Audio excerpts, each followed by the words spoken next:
السلام علیکم ورحمۃ اللہ وبرکاتہ۔ عزیز طلبہ، آج ہم جس ٹاپک کو ڈسکس کرنے جا رہے ہیں وہ بہت ہی اہم ٹاپک ہے۔ ٹاپک کا عنوان ہے اسلام میں عبادت کا جامع تصور۔ اس چیپٹر کو پڑھنے کے بعد ہم اس قابل ہو جائیں گے کہ ہم اسلام میں جو عبادت کا مفہوم ہے، اس کا جو جامع تصور ہے، اس کو سمجھ سکیں گے۔ اور پھر اسلام میں جو عبادت کی اقسام ہے، جیسے فرض، سنت، نفل، ہم اس کے متعلق جان سکیں گے۔ اس چیپٹر کے پڑھنے کے بعد اسلام میں عبادت کی اہمیت کیا ہے، اور خاص طور پر حدیث جبرائیل کو ہم اس میں پڑھیں گے کہ حدیث جبرائیل کے اندر جو 3 اہم چیزیں بیان کی گئی ہیں، اخلاص، احسان اور خشوع خضوع، اس کا معنی اور مفہوم کیا ہے۔ اسی طرح عبادت الہی میں دوام اور استقامت کی اہمیت کے ساتھ ساتھ ہم عبادت کے اثر روح کو سمجھ کر اپنی عملی زندگی کے اندر اس کے تقاضے کو پورا کر سکیں گے۔ عزیز طلبہ، عبادت کا معنی بندگی۔ شریعت کے اصطلاح میں عبادت سے مراد اللہ کی رضا کی خاطر اللہ تعالیٰ کے احکام پر عمل کرنا عبادت کہلاتا ہے۔ ہماری بھلے وہ انفرادی زندگی سے تعلق ہو، ہمارا وہ اجتماعی زندگی سے تعلق ہو، اس کو عبادت کہا جاتا ہے۔ تو اسلام میں اللہ کی رضا کی خاطر اللہ کے احکام پر عمل کرنا، جو اس نے ہمیں انفرادی زندگی کے متعلق عطا کیے یا اس نے ہمیں اجتماعی زندگی کے متعلق عطا کیے، اسے عبادت کہا جاتا ہے۔ قرآن مجید کی روح سے انسان کی جو پیدائش ہے، اس پیدائش کا مقصد ہی عبادت کا ہے۔ اللہ تعالیٰ سورۃ ذاریات میں فرماتے ہیں وَمَا خَلَقْتُ الْجِنَّ وَالْإِنسَ إِلَّا لِيَعْبُدُونَ۔ ترجمہ اس کا یہ ہے کہ اور میں نے جنوں اور انسانوں کو صرف اس لیے پیدا کیا کہ وہ میری عبادت کریں۔ عزیز طلبہ، مشرک لوگ جو تھے، جو اللہ کے ساتھ دوسروں کو شریک کرتے تھے، وہ اپنے معبودوں کو انسانوں کی طرح سمجھتے تھے۔ ان کا خیال تھا کہ ان معبودوں کو نذرانوں اور ان معبودوں کو خوشامد کے ذریعے خوش کیا جا سکتا ہے۔ بعض لوگوں کا خیال تھا کہ انسان دنیاوی زندگی سے الگ تھلگ ہو کر ہی اللہ کا قرب حاصل کر سکتا ہے، اور دنیا کے چھوڑ دینے کو عبادت سمجھتے تھے لوگ۔ اسلام میں عبادت کا تصور ان دونوں طریقوں سے بالکل مختلف ہے۔ اسلامی تعلیمات کے مطابق انسان اللہ کا بندہ ہے۔ اللہ تعالیٰ انسان کا مالک حقیقی ہے، جس نے انسان کو زمین کی خلافت عطا کی۔ اس نے اسے کچھ اختیارات عطا کیے، کچھ ذمہ داریاں دیں، کچھ خدمات عطا کی۔ اس دنیا میں انسان کا کام ان ذمہ داریوں کو پورا کرنا اور اللہ کی سپرد کی ہوئی ذمہ داریوں کو اچھے طریقے سے سر انجام دینا۔ اسلام کے تصور عبادت میں یہ بات بھی شامل ہے کہ انسان ساری زندگی اللہ کی بندگی میں بسر ہو، اس کی زندگی کا ایک ایک لمحہ اللہ کی عبادت ہو، اللہ کی خوشنودی کے لیے ہو، اللہ کے بتائے ہوئے طریقے کے مطابق کرے، اللہ کے بتائے ہوئے طریقے کے مطابق کرے۔ اس کا سوچنا، اس کا سونا، اس کا جاگنا، غرض، دنیا کے تمام کام وہ اللہ کی مرضی کے مطابق کرے گا، تو اس کی یہ زندگی عبادت میں شمار۔ عبادت کی مختلف صورتیں اور قسمیں کون کون سی ہیں؟ انسان کا ہر وہ قول اور ہر وہ عمل جو اللہ کی رضا کے لیے ہو، جو اللہ تعالیٰ کو راضی کرنے کے لیے ہو، عبادت کہلاتا ہے۔ نماز، روزہ، حج، زکوٰۃ، سچائی، امانت داری، والدین سے حسن سلوک، صلہ رحمی، رشتہ داروں سے اچھا سلوک، اچھے کام کا حکم دینا، برے کام سے روکنا، اسی طرح پڑوسیوں کا خیال کرنا، یتیموں مسکینوں کا خیال کرنا، دعا کرنا، ذکر اذکار کرنا، تلاوت کرنا، صبر و شکر کرنا، توکل وغیرہ کرنا، یہ ساری کی ساری چیزیں کیا ہیں؟ عبادت ہے۔ یہ 3 قسمیں ہیں۔ نمبر 1 وہ عبادت جو فرض ہے، نمبر 2 وہ عبادت جو سنت ہے، نمبر 3 وہ عبادت جو نفل ہے۔ تو اسلام میں عبادت کو فرض، سنت اور نفل میں تقسیم کیا گیا ہے۔ وہ عبادت جس کا کرنا لازم ہو اور نہ کرنے والے کو سزا کا مستحق قرار دیا گیا ہو، اسے فرض کہا جاتا ہے کہ اس کا کرنا لازم ہے۔ اگر کوئی شخص نہیں کرے گا تو اس کے چھوڑنے پر اس کو کیا ہوگی؟ اس کو سزا دی جائے گی، یا اس کو کفارہ اس کو ادا کرنا پڑے گا۔ اسلام میں ایسی عبادت کو فرض کہا گیا ہے۔ سنت سے مراد وہ کام جو فرض تو نہیں ہے لیکن اگر کیے جائیں تو بہت ثواب ملتا ہے۔ نفل سے مراد وہ کام ہے کہ جو فرض یا سنت تو نہیں مگر نیکی ہے، تو سنت کا ثواب پھر نفل سے زیادہ ہے۔ کہ جسے ہم وضو کرتے ہیں نماز سے پہلے، پاکیزگی حاصل کرنا فرض ہے، وہ وضو کی صورت میں ہو یا تیمم کی صورت میں ہو۔ ایک شخص وضو سے پہلے اگر مسواک کرتا ہے تو مسواک کرنا سنت ہے، مسواک کرنے سے وضو کرنے والے کو ثواب زیادہ ملے گا کہ عبادت کی حالت میں حالت احسان. حدیث جبرائیل، ایک بار حضرت جبرائیل علیہ السلام انسانی شکل میں، ایک صحابی تھے حضرت دہیہ کلبی کے شکل میں نبی پاک صلی اللہ علیہ وسلم کے پاس حاضر ہوئے اور آپ صلی اللہ علیہ وسلم سے کچھ سوالات کیے.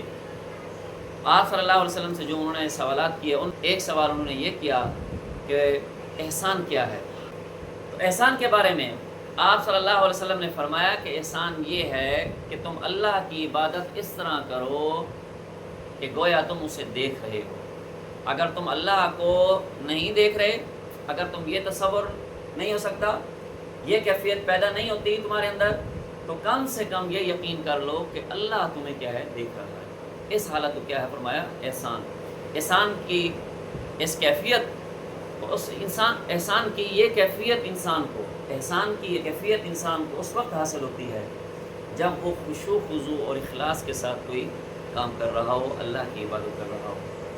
خشوع خضوع کا مفہوم کیا ہوگا؟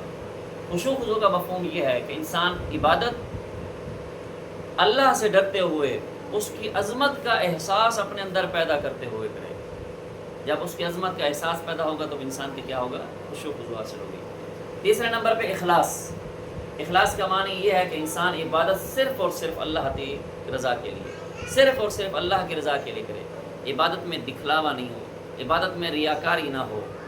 تو اس ایسی عبادت جس میں ریاکاری نہ ہو، جس میں دکھاوا نہ ہو، تو خالص اللہ کی رضا کے لیے ہو، تو اس کا مطلب کیا ہوتا ہے کہ ہم وہ عبادت اللہ کی رضا کے لیے خالص کرتے ہوئے ہم اللہ کو خوشنودی حاصل کرنے کے لیے کر رہے ہیں. اسی طرح اسلامی شریعت کی روشنی میں سب سے بہترین عبادت وہ ہے، اسلامی شریعت کی روشنی میں سب سے بہترین عبادت وہ ہے جو مستقل مزاجی سے کی جائے. اللہ کے رسول صلی اللہ علیہ وسلم نے فرمایا کہ اللہ کے نزدیک سب سے زیادہ پسندیدہ عمل وہ ہے جو مقدار میں تھوڑا ہو لیکن کیا ہو، ہمیشہ کی بنیاد پر ہو، اس پر دوام ہو، مستقل مزاجی سے کام ہو. اللہ کو یہ ایک عمل بڑا پسند ہے. یہ نہیں کہ ایک رات مکمل رات جاگتے رہے، نوافل پڑھتے رہے، تسبیح کرتے رہے، صبح کی نماز نہ پڑھی یا اگلے دن کی نمازیں قضا ہو گئی. اسلام اس چیز کو ناپسند کرتا ہے. اسلام اس چیز کو پسند کرتا ہے کہ آپ مختصر عبادت کریں لیکن روزانہ کی بنیاد پر کریں. تلاوت کریں، تھوڑی کریں، روزانہ کی بنیاد پر کریں. نماز روزانہ پڑھیں، نوافل پڑھیں. تو اسلام میں نماز، زکوٰۃ، روزہ، حج، یہ تمام عبادتیں فرض کی گئی ہیں جس کے نتیجے میں انسان کی تربیت ہوتی ہے اور وہ زندگی کا ہر عمل سوچ سمجھ کر کرتا ہے.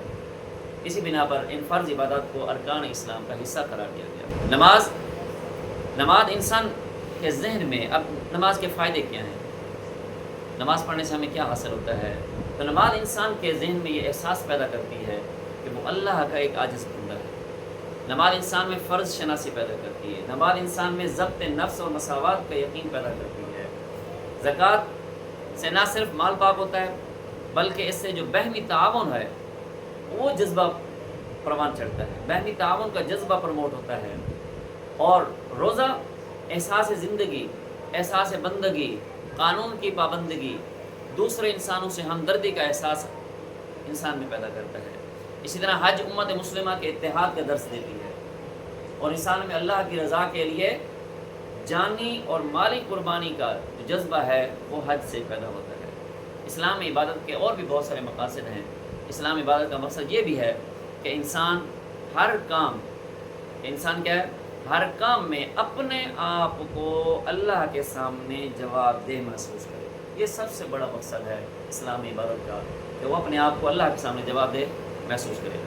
گھر میں والدین کے ساتھ حسن سلوک، محلے میں پڑوسیوں کے ساتھ حسن سلوک، اپنے معاشرے میں دوستوں کے ساتھ حسن سلوک، کاروبار میں دوسروں کے ساتھ. اسی طرح ہر کام میں اللہ کی قائم کردہ جو حدود ہیں ان کا اگر ہم پابند رہیں، ان کی اگر ہم پابندی کریں گے، ان کا خیال اسی طریقے سے کریں گے جس طرح کی ہمیں اسلام میں تعلیمات دی گئی ہیں، تو گویا کہ ہم عبادت کر رہے ہیں. جو ایم سی کیوز ہیں آپ اس کی طرف آئیں.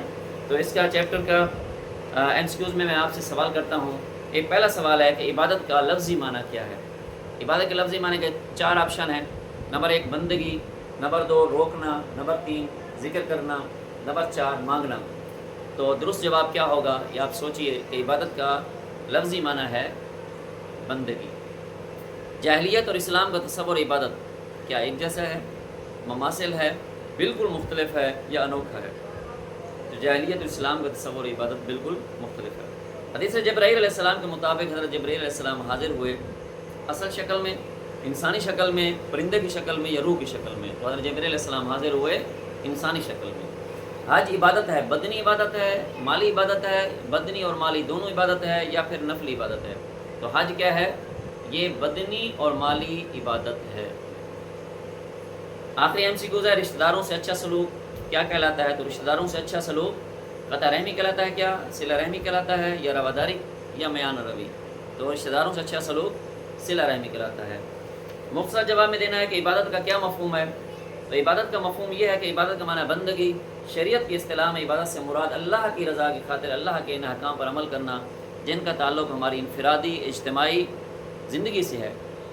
قرآن مجید کی روح سے انسان کی پیدائش کا مقصد عبادت ہے۔ اللہ تعالیٰ کے ارشاد وما خلقت الجن والانس الا لیعبدون، اور میں نے جن اور انسانوں کو صرف اس لیے پیدا کیا کہ وہ میری عبادت کریں۔ اگلا سوال ہے، اللہ تعالیٰ نے انسانوں اور جنوں کو کس مقصد کے لیے پیدا کیا؟ تو یہی سورۃ الذاریات کا جو آیت کا ترجمہ ہے وہی آپ اس کا مقصد رکھیں گے۔ اللہ تعالیٰ نے انسانوں اور جنوں کو اپنی عبادت کے لیے پیدا کیا۔ یہ سوال ہے، عبادت کی اہمیت پر ایک قرآنی آیت کا ترجمہ لکھیں۔ تو یہی قرآنی آیت وما خلقت الجن والانس الا لیعبدون، یہ اس اہمیت پر، گویا کہ یہ 3 شارٹ کویشچن کا آنسر ایک پیراگراف میں آپ کو مل جائے گا۔ فرض، سنت اور نفل میں کیا فرق ہے؟ تو بیٹا جی، فرض وہ عبادت ہے جس کا کرنا لازم ہو اور نہ کرنے والے کو سزا ہو، اسے فرض کہتے ہیں۔ سنت عبادت سے مراد وہ کام ہے جو فرض تو نہیں ہے لیکن اگر کیے جائیں تو بہت ثواب ملتا ہے۔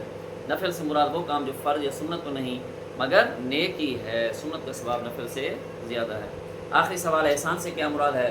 احسان سے مراد یہ ہے کہ آپ نے فرمایا احسان یہ کہ تم اللہ کی عبادت اس طرح کرو کہ گویا تم اسے دیکھ رہے ہو۔ اگر تم اللہ کو دیکھ نہیں رہے، یعنی یہ کیفیت پیدا نہیں ہوتی، تو کم سے کم یہ یقین کر لو کہ وہ تمہیں کیا ہے، دیکھ رہا ہے۔